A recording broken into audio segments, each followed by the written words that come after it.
नमस्कार विद्यार्थी मित्रांनो. एखाद्या गोष्टीवर जर समजा आपलं नाव लिहिलं गेलं असेल किंवा एखादी गोष्ट जर आपल्या नशिबात असेल, तर ती गोष्ट आपल्यापासून कोणीही हिरावून घेऊ शकत नाही किंवा आपल्याला ती मिळण्यापासून आपल्याला कोणीही रोखू शकत नाही. हे जे आपण आतापर्यंत ऐकत आलोय, ते 100% खरं आहे. हे आपल्याला आजच्या ह्या पॉइंटमधून लक्षात येणार आहे. जो पॉइंट मी आता तुमच्यासमोर एक्सप्लेन करतोय. काही दिवसापूर्वी एस-बी-आय सर्कल बेस ऑफिसर 2026 ची जी रिक्रुटमेंट आहे, त्याची ॲड आली होती. त्याची ॲड आल्याच्यानंतर खूप साऱ्या विद्यार्थ्यांना खूप चांगला आनंद या ठिकाणी झाला होता, की एक चांगली रिक्रुटमेंट आपल्यासाठी आलेली आहे. पण एस-बी-आयने ह्या वेळेला in a first time SBI circle base ऑफिसरच्या रिक्रुटमेंटमध्ये एक क्लॉज असा घातला होता, एक क्लॉज असा टाकला होता, की ज्याच्याने खूप सारे विद्यार्थी जे आहेत ते या ठिकाणी नाराज झाले होते. खूप साऱ्या विद्यार्थ्यांच्या लाईफमधून एक गोल्डन अपॉर्च्युनिटी जी आहे ती मिस होणारच असं त्या विद्यार्थ्यांना या ठिकाणी वाटलं होतं. पण आम्हाला कुठेतरी एक शंका किंवा आम्हाला कुठेतरी एक थोडंफार आम्हाला एक आयडिया होती, की या केसमध्ये हे होणं शक्य नाहीये.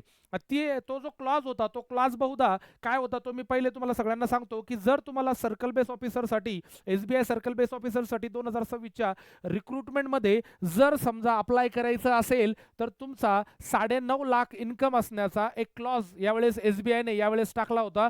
तो क्लॉज असा होता, की तुमचं जे वार्षिक उत्पन्न आहे, म्हणजे तुमचा जो पगार आहे, तो 9.5 लाख एक ग्रॉस सॅलरी आपली या ठिकाणी असली पाहिजे होती. आणि त्यासाठी त्यांनी तुम्हाला एक काय म्हणता येईल ना, की ॲक्च्युअल जे सर्टिफिकेशन आहे त्याच्यासाठीचं ते पण प्रेझेंट करायला या ठिकाणी सांगितलं होतं. मग 16 नंबरचा फॉर्म असेल किंवा मग 24 महिन्याची सॅलरी स्लिप असेल, असं डॉक्युमेंट त्यांनी तुम्हाला त्या ठिकाणी प्रेझेंट करायला लावलं होतं. पण आजची जी गुड न्यूज आहे ती गुड न्यूज हीच आहे, की आता 9.5 लाख इन्कम असण्याची गरज नाहीये.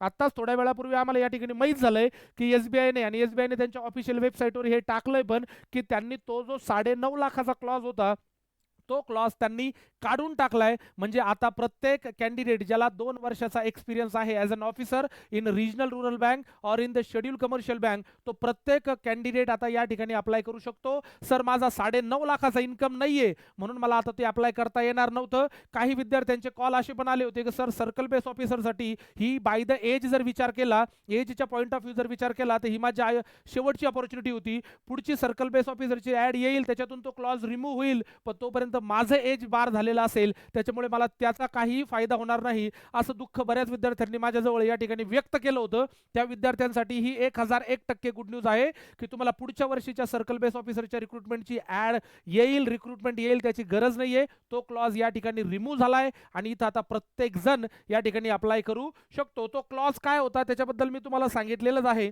पण लक्षात घ्या, मी परत एकदा तुम्हाला सांगतो. त्यांनी सांगितलं होतं सर, की candidate having experience in schedule commercial bank or other than public sector bank oblique regional rural bank shall be drawing a minimum annual gross salary of 9.5 lakh for each year, असा क्लॉज त्यांनी या ठिकाणी टाकलेला होता. हा clause खूप जास्त लोकांसाठी अडचण निर्माण करून बसलेला होता. हा, त्यातल्या त्यात काही लोकांसाठी फायदाही झाला होता. पण आम्ही युजली नेहमी आमचं डिस्कशन हेच होतं या ठिकाणी, की बाबा रे, ज्याला 9.5 लाखाचा ऑलरेडी पॅकेज आहे, तो कॅन्डिडेट एस-बी-आय मध्ये जाण्याचा विचार करेल का? करेल तर मग त्याची तेवढी कॅपेबिलिटी असेल का अभ्यासाची? हा एक मुद्दा या ठिकाणी होता. आणि ज्या लोकांची कॅपेबिलिटी होती, ज्या लोकांची इच्छा होती, eagerly they just want to join the SBI, त्या लोकांचा हा 9.5 लाखाचा क्लॉज जो आहे तो या ठिकाणी सॅटिस्फाय होत नव्हता. तोच क्लॉज जो आहे त्यांनी सांगितलं होतं, तुम्हाला provide a documentary evidence for their annual gross salary such as, तुम्हाला फॉर्म नंबर 16, त्याच्यानंतर अॅन्युअल इन्कम जे स्टेटमेंट आहे ते, किंवा पे स्लिप, सॅलरी स्लिप, ते आपण मागच्या शेवटच्या 24 महिन्याच्या सर्टिफिकेशन जे आहे हे आपल्याला तिथं प्रेझेंट करायचं होतं. पण हा क्लॉज त्यांनी काढून टाकलाय. This is the biggest good news for those candidate जे कदाचित हे क्रायटेरिया फुलफिल करणार नव्हते. अशा विद्यार्थ्यांसाठी ही आजची अत्यंत महत्त्वाची गुड न्यूज आहे. आणि लक्षात घ्या, हे एस-बी-आयच्या ऑफिशियल पेज जे आहे, ऑफिशियल त्यांची जी वेबसाईट आहे, त्या वेबसाईटवर आलेलं आहे. याच्यामधून त्यांनी तर क्लिअरली दिलंय, की एक्झिस्टिंग गाईडलाईन आणि त्याच्यानंतर रिवाइज गाईडलाईन असे 2 कॉलम त्यांनी या ठिकाणी दिले. त्याच्यानंतर एक्सपिरियन्सचा जो क्लॉज होता, की जो एक्सपिरियन्स पाहिजे एक्सेट्रा एक्सेट्रा 2 वर्षाचा ॲज ऑन 31/12/2025, तो क्लॉज जसा तसा आहे. त्याच्यामध्ये कुठल्याही प्रकारचा चेंज त्यांनी या ठिकाणी केलेला नाहीये. दुसरा जो आहे तो होता प्रोफाईल सर्टिफिकेशनचा जो क्लॉज होता, त्याच्यामध्ये पण कुठल्याही पद्धतीचा चेंज या ठिकाणी केलेला नाहीये. बट तुम्ही बघू शकता, हा जो तिसरा जो क्लॉज आहे, की त्याच्यामध्ये त्यांनी 9.5 लाखाबद्दल जे बोललं गेलेलं होतं, इथं आता थोडंसं इमेज जी आहे ती थोडीशी बारीक असल्यामुळे किंवा छोटी असल्यामुळे you are not suppose to be read it down. पण आम्ही आमच्या टेलिग्रामच्या ग्रुपला पण आम्ही हे टाकलेलं आहे ऑलरेडी, किंवा तुम्ही सुद्धा ऑफिशियल वेबसाईटला जाऊन जे आहे ते चेक करू शकता. इथं बघा तो 9.5 लाखाचा क्लॉज त्यांनी 100% इथं जो आहे तो काय केलाय, रिमूव्ह केलेला आहे. आणि सोबत अजून एक आनंदाची बातमी पण आपल्याला या ठिकाणी मिळाली आहे की आपली जी लास्ट डेट होती अप्लाय करण्याची, ती लास्ट डेट होती 18 फेब्रुवारी 2026. म्हणजे अजूनही ती डेट गेलेली नाहीये, कारण आज आपण आहोत 11 तारखेला. 18 तारखेपर्यंत आपल्याला युजली जे आहे तर अप्लाय करता येत होतं, पण त्यांनी तिथेही थोडासा सेफ झोन आपल्याला या ठिकाणी विद्यार्थ्यांना दिलाय की बाबा रे 18 फेब्रुवारीच्या ऐवजी तू 25 फेब्रुवारीपर्यंत या ठिकाणी अप्लाय करू शकतो. तर ही एक अत्यंत महत्त्वाची गुड न्यूज. बघा आपण डेट ज्या बघितल्या होत्या त्या 29 जानेवारी 2026 पासून तर 18 फेब्रुवारी 2026 पर्यंत होता, पण ही जी नवीन गाईडलाईन आपल्याला मिळाली त्या गाईडलाईननुसार आपल्याला 25 फेब्रुवारी 2026 पर्यंत या परीक्षेसाठी अप्लाय या ठिकाणी करता येणार आहे. बाकीच्या ज्या गोष्टी आहेत त्याच्यामध्ये कुठल्याही प्रकारचे बदल झालेले नाही आहेत, ते बदल जसेच्या तसे आहेत, त्याच्यामुळे काही वेगळं या ठिकाणी सांगायची गरज नाहीये.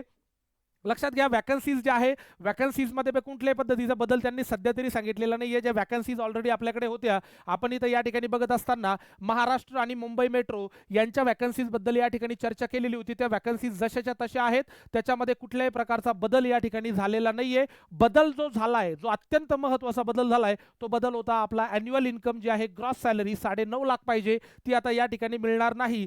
ज्या लोकांना याच्यासाठी प्रिपरेशन करायचं होतं पण 9.5 लाखाचा क्लॉज टाकल्यामुळे त्या लोकांना या ठिकाणी प्रिपरेशनचा वाव राहिला नव्हता किंवा त्यांचं प्रिपरेशन करण्याची जी इच्छाशक्ती होती ती या ठिकाणी संपली होती. अशा प्रत्येक विद्यार्थ्याला आता ही जी गोल्डन अपॉर्च्युनिटी आपल्याला या ठिकाणी मिळतीये, ह्या अपॉर्च्युनिटीचा फायदा जर आपल्याला करून घ्यायचा असेल तर सर 9 फेब्रुवारी 2026 पासून आपण एक मॉर्निंगला बॅच जी आहे ती या ठिकाणी स्टार्ट केलेली आहे. आणि ज्या लोकांना असं वाटलं होतं की आपल्या हातातून ही संधी चालली आहे, ही गोल्डन अपॉर्च्युनिटी चालली आहे आणि आयुष्यात ही संधी आपल्याला कधीच मिळणार नाही, त्याच्यामुळे ती संधी तुम्हा लोकांसाठी चालून आलेली आहे. त्या संधीचं सोनं आपल्याला करायचं असेल तर आपली जी बॅच आहे 9 फेब्रुवारी 2026 ची ती बॅच चालू झाली आहे. त्याच्यामध्ये आपण डेमो लेक्चर जे आहे सध्या चालू केलेले आहेत. तर ज्याही विद्यार्थ्याला या सक्सेस क्या जे आहे SBI सर्कल बेस ऑफिसरच्या द ग्रेटेस्ट अपॉर्च्युनिटीचा फायदा जर घ्यायचा असेल तर अशा लोकांनी ही बॅच जॉईन करा आणि आपले जे काही स्वप्न आहे SBIचे, जो एक आपला जो एक ॲस्पिरंट, प्रत्येक ॲस्पिरंटचा जो एक ड्रीम जॉब असतो SBI मध्ये जॉब करायचा, तो जॉब तुम्ही या ठिकाणी पूर्ण करू शकता. साकार एज्युकेशनमध्ये येऊन जिथे तुमचे स्वप्न साकार केली जातात. तर हीच गुड न्यूज आज तुम्हा लोकांसाठी होती. या गुड न्यूजचा तुम्हाला खूप चांगला फायदा होईल हे मला असं वाटतंय. पुढच्या व्हिडिओजमध्ये मी परत लवकर तुम्हाला भेटीला येणार, खूप सारे नवीन गुड न्यूज घेऊन, खूप चांगल्या एक्साइटेड अशा काही अपॉर्च्युनिटीज घेऊन. तोपर्यंत नमस्कार.